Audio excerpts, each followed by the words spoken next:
ሌባ ግርግር ይመቸዋል የሚባለው አባባል ማን ጋር ዳየው መሰላችሁ? ሉሊት ጋር ማለት ነው። ሉሊት ምን አለች መሰላችሁ? እዚህ ቤት አባወራ ያለው አይመስልም። ከዚህ በኋላ አባወራው እኔ ነኝ። ባለፈውም የገኒ አባወራ መሆኔን እንዳትረሽ እያለች እያዛገች ነበር። እና ያው ቤቱ ክፍት ሲሆን ቤዛም እስር ቤት ስትሆን ገኒ ሰራተኛ ነች። እንግዲህ መቼም የቤቱ ማናጀር ልትሆን አትችልም። ፂም ደግሞ ያው ተጠግታ የተቀመጠች ሰው ነች።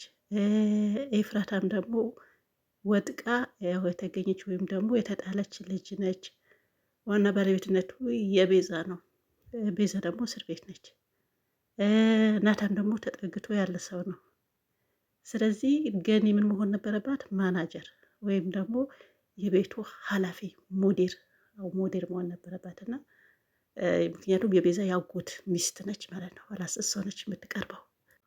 ስለዚህ ምን አማራት ማለት ነው? አባወራነት አማራት። ከዛ በፊት ከቤዛና ከሷ እንዴት እንደሆኑ እናውቃለን። አሁን ሰሞኑ እንደዚህ ግርግር ሲሆን እኔ ማናጀር ነኝ፣ ለማንኛውም ማናጀር መሆኔን አትርሺ እያለች ገኒ ፈረደባት እኮ። ገኒ እኮ በቤቷ ማናጀር ነች። አሁን ይሄን ቤት እንዳላት እኮ ሉሊት አታውቅም። ብታውቅ አንዳንዴ ይሄ ቤት ሳማንነው ቀጣሪዎች ወይም ደግሞ አሰሪዎች ማለት ነው የሆነ እናንተ ምንም ያላቸው አይመስላቸውም። በቃ ቤትም ያላቸው አይመስላቸውም።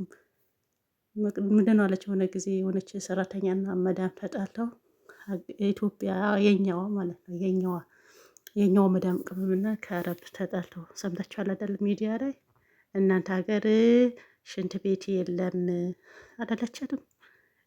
እና ሽንት ቤት አለ እንዴ እንዳትሉኝ። አዎ እንደነሱ ባይሆንም መቼም ሽንት ቤት የለም እንዴ? አለ እንዴ?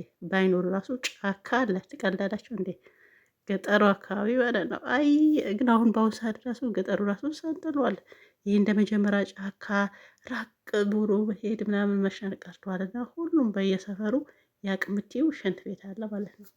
እናንተ ሀገር እኮ ምንድነው አለች ሌላ ሙከየፍ። አዎ ሙከየፍ የላችሁ ማለች የሆነ አረብ ከዚህ በፊት ታስታውሳላችሁ አይደል? ሙከየፍ። የዚህ ግን ጥሩ መልስ ነው የሰጠቻት ልጅቷ። ምንድን አለች? እኛ ሀገራችን አየሩ በጣም ደስ ስለሚል ነው የምን ሙከየፍ። የኛ ይሄ አርቲፊሻል አይደለም። አንዴ ሙቅ አንዴ በቃ አየሩ ደስ ስለሚል አይሲ አያስፈልገንም። ሲጀመር የምን አይሲ ነው የምን ሙከየፍ ነው ነው አለቻት። ትንሽ ምናልባት የምታሽማቅቃት ወይ በሽንት ቤቱ ነው። እና ያው ሽንት ቤቱም ሳውዲ ራሱ ከኛም የማይሻል ሽንት ቤቶች አለችው። በሳውዲም ሆነ ቤተኛውም አረብ ሀገር ሁሉም ቤት እንደዚህ የተስተካከለ አይደለም።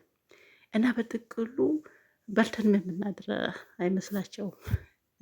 እና በቃ እነሱ ቤት ስንቀጠር እነሱ ቤት ስንኖር የሌለን የሚመስላቸው ነገር አለና ሰዛ ምን አስታውሰኝ ሰሞኑን ገኒ እኮ ምን መሰለ ቤት አላት። በቃ ሰራተኛ መሆንሽ እንዳትረሺ፣ እዚህ ሳሎን ከመቆምሽ እዛ ስራ ቦታ ሂጂ፣ ስራሽን ስሪ ስትል ቤዛ ራሱ አንዳንዴ ገኒ ታሳዝነኛለች። ይሄው ድራማ ነው ግን ቢሆንም እንደዛ አይነት የሚያስቡ ሰዎች ስላሉ ነው። ትቀልዳላቸው። አሁን ሆነ ልድገምላቸው። ከዚህ በፊት ኢቢኤስ ላይ ነው መሰለኝ ኢቲቪ በሁለት አንዳቸው ነው የሆነች መዳም የኢትዮጵያ መዳም እንዳው ብዙዎቻችን የምንለው ከኢትዮጵያ መዳም በብር ከመስራት የአረብ መዳም በነፃ መስራት ይሻለናል እንሌለም እንዴ? ብዙ ጊዜ ምንናለቻት ኢቢኤስ ላይ ድንገት የገጠማችሁ ነገር በቃ ምንም የማትረሱት ምናምን ተብሎ ሲጠየቁ አንዷ ምናለች? እኔ እንግዳ ጠርቼ ሁሉም ነገር አዘጋጅቼ አለች።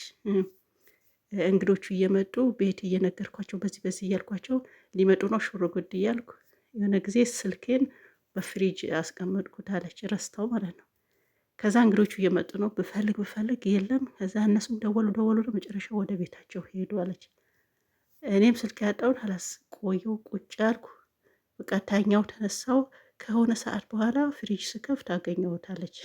ይሄና አንደኛው ደግሞ ምን አለች? እና ይሄስ አንደኛው ደግሞ ምን አለች? ዋናው ወደዚህ ልመጣላቸውና ሰራተኛ ከገጠር አምጥቼ አለች አልጋ ስታነጥፍ አለች በአልጋው ቆማ ነጠፈች። እኔ ስራ ስወጣ የሆነ ነገር ረስቼ ስመለስ አልጋው ላይ ቆማ ታነጥፋለች። ከዛ ምን አደረግኳት አለች ልብሷን፣ ኪሷን፣ ፌስታልዋን አስይዤ አውጥቼ አባረርኳት አለች። አያቸው የኛ መዳሞች እንደዚህ ናቸው። የአረብ ደግሞ ቋንቋ ሳንችል ቋንቋ አስተምሮ ስንት ነገር ስራ አይነት ራሱ በዚህ በዚህ ነው ቢያንስ እነሱ ቤት እያሉ እየነገሩን እያስተምሩ ነው እንዴ የሚያሰሩን ማለት ነው። የእኛዎቹ ደግሞ አሁን በሉሊት ተነሳ ነው በእሷ ተነሳ ነው ይሄ ሁሉም ለነገር እየቻልኩ ማለት ነው። ስለዚህ የእኛዎቹም አሉ አንዳንድ እንትኖች ማለት ነው። አሁን የገኒ ቤት ያላት ምናምን እንደዚህ ምናምን አይመሰላት ነው የዛ ነው የምትል። ለማንኛውም ዛሬ ይመጣሉ ሀረጎች ስትጠባብቆ የነበራቸው ዛሬ እንደሚመጡ ደውሎ ነግረውኛል። እና ሰራተኛም ቤት አለው ሁሉም ነገር አለው። ገኒ በቃ ስለሌለች ሰራተኛ መሆንሽን ረሳሽ ምናምን እያላቸው እንዳታሽማቀቋት ዛሬ ሀረጎች ይመጣሉ ማለት ነው። ይመጣሉ፣ ጠብቁ በትዕግስት ስራችሁ ጨራርሳችሁ።